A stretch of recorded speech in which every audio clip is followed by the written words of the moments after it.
জেদ করে এটা বলাটা ভুল হচ্ছে। আমরা আমাদের ডেমোক্রেটিক রাইটকে এক্সারসাইজ করছি। কেন জেদ করবো? আমরা কি বাচ্চা ছেলে নাকি যে আমাকে ললিপপ দেয়নি, ওই ললিপপটাই আমার চাই? আমাদের সাংবিধানিক অধিকার আছে। আমরা সমস্যা হলে আমরা ঐক্যবদ্ধ হয়ে, দলবদ্ধ হয়ে, সংঘবদ্ধ হয়ে প্রতিবাদ করতে পারবো। এটা আমার ডেমোক্রেটিক রাইট। সো আমরা আমাদের ডেমোক্রেটিক রাইটকে এক্সারসাইজ করছি। এখানে মুখ্যমন্ত্রী কি বলবেন, প্রধানমন্ত্রী কি বলবেন, এটা ম্যাটার করে না। ভয় পাওয়ার কি আছে? আমরাই তো প্রধানমন্ত্রী তৈরি করেছি, আমরাই তো মুখ্যমন্ত্রী তৈরি করেছি। জনগণের ভোট পাওয়ার পরে তারা ভিআইপি, তাহলে জনগণ তো ভিভিআইপি। আর আমাদের যে আজকে আমাদের যে ধর্ণা মঞ্চ, সে জনগণের জন্য ধর্ণা মঞ্চ। তাদের অধিকার হনন হচ্ছে বলে ধর্ণা মঞ্চ, সংবিধানের উপরে আঘাত হচ্ছে বলেই তো ধর্ণা মঞ্চ আমাদের। সুতরাং ভয় পাওয়ার কোনো প্রশ্নই আসছে না। উনি রাজা, আমরা প্রজা নয় তো। আমরা সবাই রাজা এই রাজার দেশে। সব রাজারা মিলে আর একটা জনকে দায়িত্ব দিয়েছে যে তুমি 5 বছর এটা চালাও। তুমি 5 বছর চালাতে ব্যর্থ হলে আবার আমরা এই রাজারা মিলে, ভোটাররা মিলে অন্যজনকে আবার দায়িত্ব তুলে দেবো। তার সল কেন দায়িত্ব দেবো? শোনে না, আমরা যখন সমাজ পরিবর্তনের জন্য এসেছি, মানুষের কথা বলতে এসেছি, জাত ধর্ম বর্ণ নির্বিশেষে মানুষ যেখানে আক্রান্ত হচ্ছে তাদের পাশে দাঁড়াচ্ছি। আমরা এই মানসিক প্রস্তুতি নিয়ে এসেছি। প্রয়োজনে আমাদেরকে পিঠকে পেতে দিতে হবে। সুতরাং মারেছে, ঘুষি মেরেছে। আগে ছিল ভেবেছিলাম চেস্টে লেগেছে, কিন্তু এখন দেখছি লিভারে আমাকে ইফেক্ট করছে। আমি কালকেই আমাদের সকালে আমার 10:30টায় আছে, আমার অ্যাপয়েন্টমেন্ট আছে ডক্টরের সাথে আমার এর জন্য। তো সুতরাং ভয় পাবার কোনো প্রশ্ন আসছে না। আমি একটা কথা বলবো আপনাদেরকে, এই ভয় পাচ্ছেন বলে আমাদেরকে একদম অপমানিত করবেন না। আমাদের হাতে সংবিধান আছে। ওদের হাতে বোমগুলি, পিস্তল আছে, কিছু সমাজ বিরোধী আছে, কিন্তু আমাদের হাতে সংবিধান আছে। কারণ দেখুন, আপনাকে একটা কথা বলি, এই সংবিধানটার জন্য আপনার আমার পূর্বপুরুষেরা, একদিকে মীর নিসার আলী, একদিকে তিতুমির যেমন ছিল, বিনয় বাদল দীনেশ, আশফাকুল্লাহ থেকে শুরু করে, ক্ষুদিরাম থেকে শুরু করে, মাতঙ্গিনী হাজিরা থেকে শুরু করে, ফুরফুরা পীর আবু বকর থেকে শুরু করে একাধিক স্বাধীনতা সংগ্রামে, আপনার দেওয়ান সিলসিলার হোসেন আহমদ মাদানী রহমতুল্লাহ থেকে শুরু করে বিভিন্ন মানুষজন, বিভিন্ন জাত ধর্ম বর্ণ নির্বিশেষে মানুষজন কিন্তু ভয় পায়নি। তারা বন্দুক সামনে ছিল। আর এখন যেমন এত ইন্টারনেট, এত আমার উপর অত্যাচার হচ্ছে, এত মানুষ বলছে কেন নওশাদকে ঘুষি মারলো, কেন এত বয়স্ক লোকটা WPI-এর মির্জা নুরুল হাসান সাহেবকে, কেন সারওয়ার সাহেবদেরকে, কেন ইমতিয়াজ সাহেবদেরকে, কেন বিশ্বজিৎদেরকে সাহেবকে আটকে রাখলো, এর জন্য আওয়াজ তুলতে পারছে। তখন এই আওয়াজ তোলারও কেউ ছিল না। তখন আমাদের পূর্বপুরুষেরা লড়াই করে ব্রিটিশদের কালো হাতকে ভেঙে দিয়েছে, গুড়িয়ে দিয়েছে। তো ভালো হাত ভেঙে গুড়িয়ে দিয়ে আমাদেরকে সংবিধান দিয়েছে। সংবিধান আমাদেরকে যারা পাওয়ারফুল, সব থেকে পাওয়ারফুল ওয়েপেন। সুতরাং আমাদেরকে এত পাওয়ারফুল ওয়েপেন থাকতে আমরা ভয় পাবো কেন? মুখ্যমন্ত্রী বলেছিলেন আন্দোলন করতে গেলে দিল্লিতে গিয়ে আন্দোলন করতে হবে, আপনারা চ্যালেঞ্জ করে কলকাতায় আন্দোলন করলেন। আমি আবারও বলছি, উনি রাজা, আমরা প্রজা নয়। উনি আমাদের ডাইরেকশন দেবে, আমরা সেরকম ভাবে চলবো। আমাদের ডাইরেকশন দেওয়ার জায়গা হচ্ছে সংবিধান। সংবিধান আমাকে রাইট দিয়েছে ধর্মতলায় আন্দোলন করতে পারবো। সংবিধান আমাকে রাইট দিয়েছে মেদিনীপুর আন্দোলন করতে পারবো। সংবিধান আমাকে রাইট দিয়েছে কলাঘাট আন্দোলন করতে পারবো। সংবিধান আমাকে রাইট দিয়েছে ভারতবর্ষের যে কোনো প্রান্ত সংরক্ষিত এলাকা ছাড়া আন্দোলন করতে পারবো। সুতরাং আমাদের যেখানে ইচ্ছা হবে সেখানে আমি আন্দোলন করবো। আজকে ধরুন কলকাতায় করেছি, কালকে মেদিনীপুরে করবো, মালদাতে করবো, মুর্শিদাবাদে করবো। কোন দিন আপনারা দেখবেন আমরা দিল্লিতে আন্দোলন করছি, তো কি হয়েছে?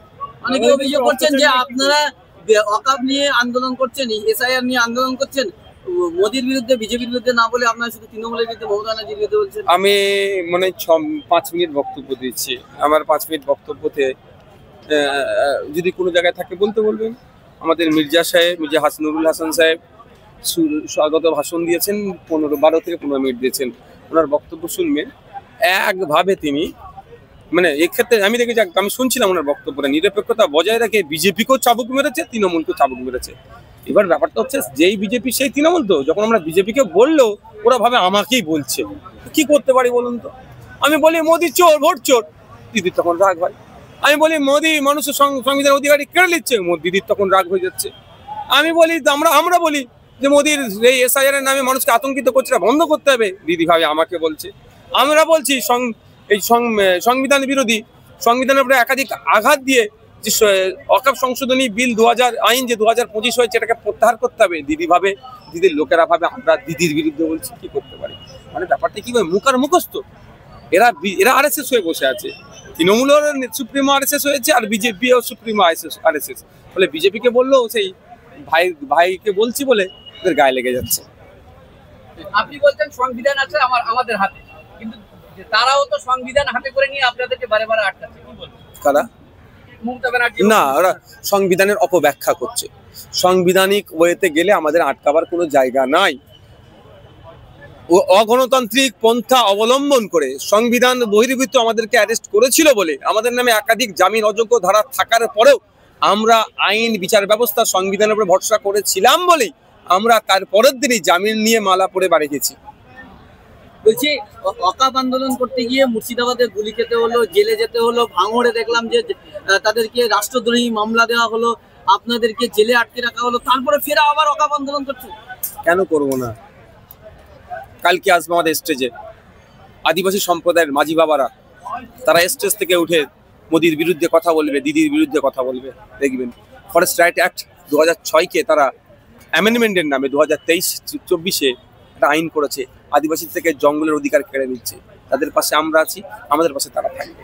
ভয় পাবো কেন? আমি আবারও বলছি, আমার পূর্বপুরুষ যখন ব্রিটিশদের বিরুদ্ধে লড়াই করতে বেরিয়েছিল তখন তো ইন্টারনেট ছিল না, এত সোশ্যাল মিডিয়া রমনামা ছিল না, কিছুই ছিল না। আমার পূর্বপুরুষ চোখ কান বুঝে বেরিয়ে গেছে ব্রিটিশদের তাড়াবো। আর আজকে আমি বেরোতে গেলে তারাকে ফোন করছি, সরাজ সাহেব আপনি কত দূরে আছেন, আমি একটাই পৌঁছাচ্ছি। এই যোগাযোগটা তো আছে অন্তত, তাহলে আবার ভয় পাবো কেন? আমাদের গায়ে কাদের খুন বলছে?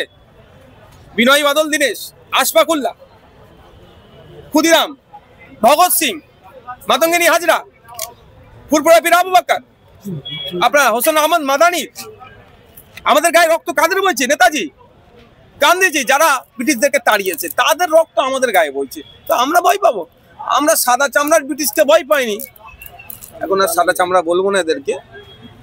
এবার আবার সাদার পরিবর্তে অন্যটা বললে আবার বর্ণ বিদ্বেষের মামলা আমার গায়ে দিয়ে দেবে। মেহমুদ মাদানিকে বলছে যে বাংলাদেশ উত্তর দিয়ে দিয়েছে, যে বলছিল, যে বলেছিল তার দাদু খোঁজ নিন, তার দাদু ওই সময় ব্রিটিশের পা চেটেছিল, ব্রিটিশদেরকে মুচলেখা দিয়েছিল, হুজুর আমি আপনার বিরুদ্ধে লড়াই করবো না, আমাকে ক্ষমার নজরে দেখুন, আর আমাকে কিছু মাইনে দেন, আমি আপনার আন্ডারে কাজ করবো। এরা করেছিল। আর আমার দাদু মেহমুদ মাদানির দাদুরা কি করেছিল বলুন তো? ফতোয়া লিখেছিল, ব্রিটিশদের আন্ডারে যারা চাকরি করবে তারা হারাম চাকরি করবে। এটা মাথায় রাখুন। হ্যাঁ, শামসারগঞ্জে দাঙ্গার পর শামসারগঞ্জে কোনো পলিটিক্স পার্টি বা সংগঠনকে আন্দোলন মিটিং মিছিল করতে দেয় না প্রশাসন, কি বলবেন? শামসেরগঞ্জে আমি গিয়েছিলাম, তো আমি করেছি, তো এখন দিচ্ছে না তো, আমি করেছি তো সমস্যা করে।